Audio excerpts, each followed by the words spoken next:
Hey everyone, this is Aisha Earningwali, and today I welcome you all to my TED Talk review. I hope you all are having a great day. And today I watched wonderful video of Sir Ken Robinson, and the topic is Do School Kill Creativity? So, Sir Ken Robinson was a British author, speaker, and international expert on education and creativity. He was best known for his powerful ideas about about transforming education system to nurture creativity. His TED Talk,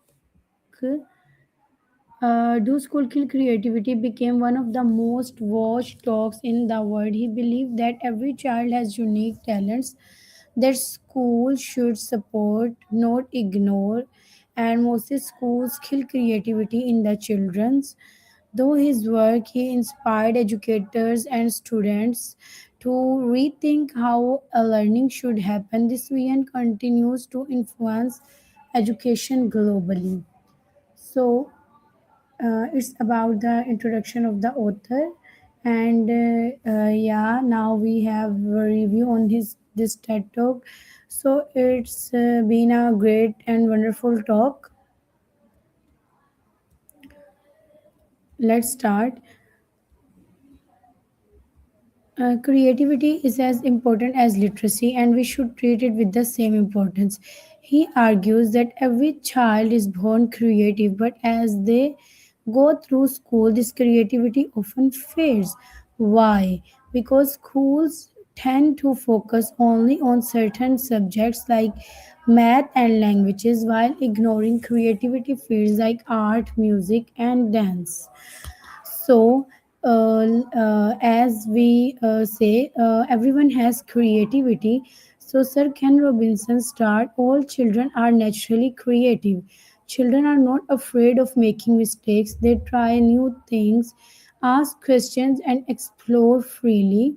But here's the problem, schools teach children that being wrong is bad. As a result, kids are fearing mistakes, and when you are afraid of being wrong, you stop being creative. It's true, he explains beautifully. If you are not prepared to be wrong, you will never come up with anything original. So education system is outdated.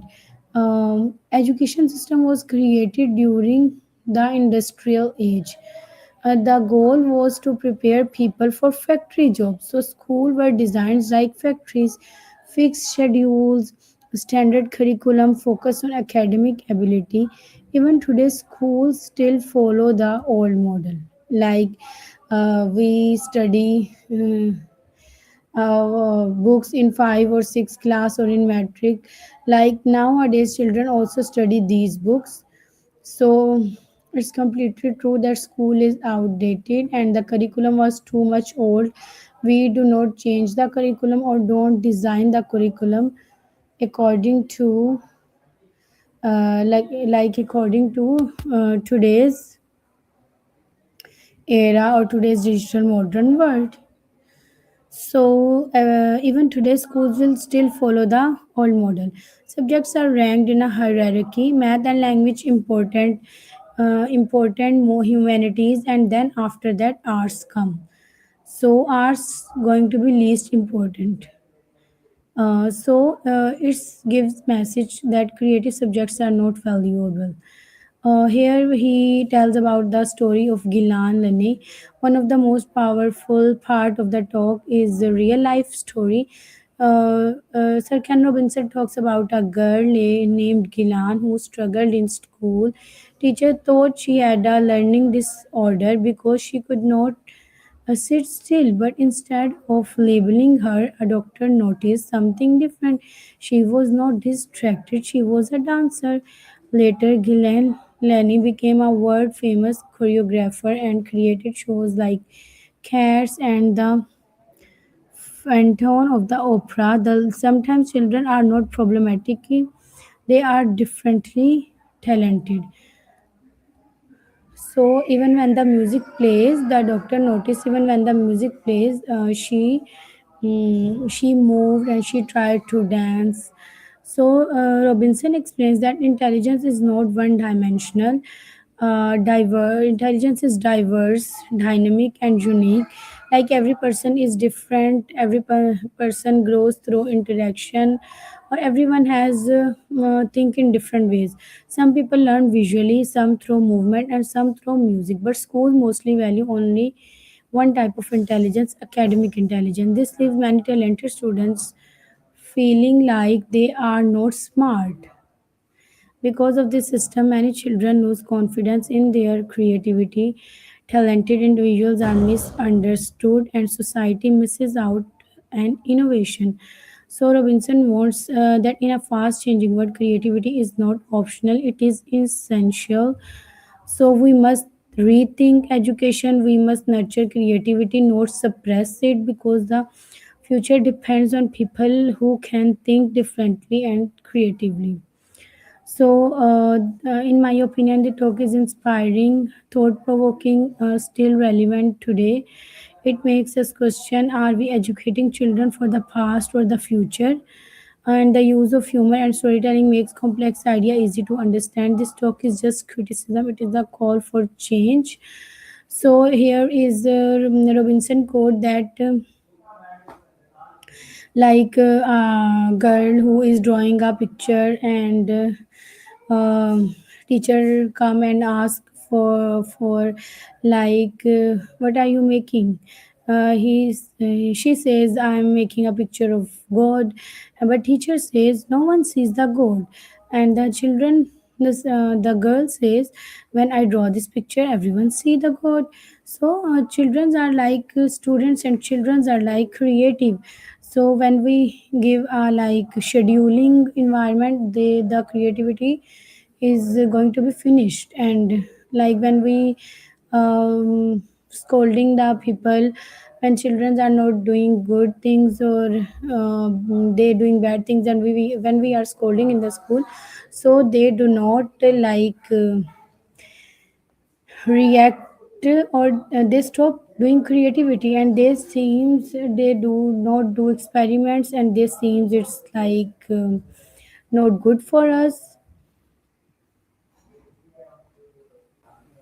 And here we take an example, like we take education or degree for job, and if we are not having a job, we have not having degree, we are not having a job. So it's like we are like treated as a early as I said, like an arm for schooling, or for like schools are creative in the industrial age. Everyone needs jobs, but if we have no degree, not experience too much, so we are not having job.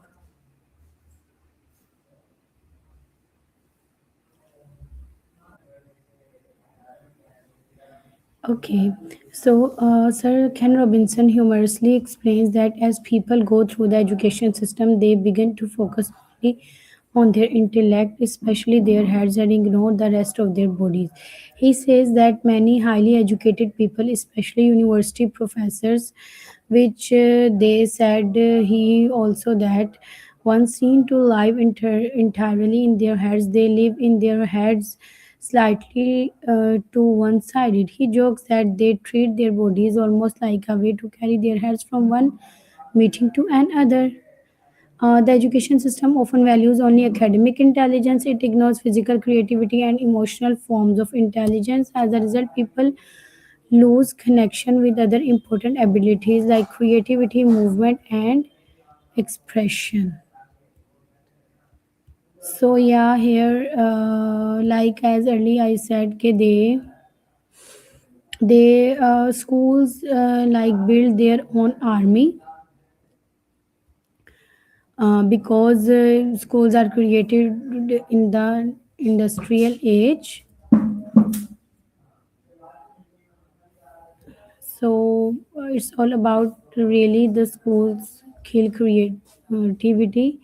So creativity is as important as academic skills. Schools should give equal importance to arts and the creative thinking. So mistakes are part of learning. Fear of failure destroys creativity. We must encourage experimentation. Education should support different talents that not force everyone into the same system. Thank you so much. I hope you would like the uh, review of my TED Talk. Stay tuned. Next time I'll come with another topic. Take care.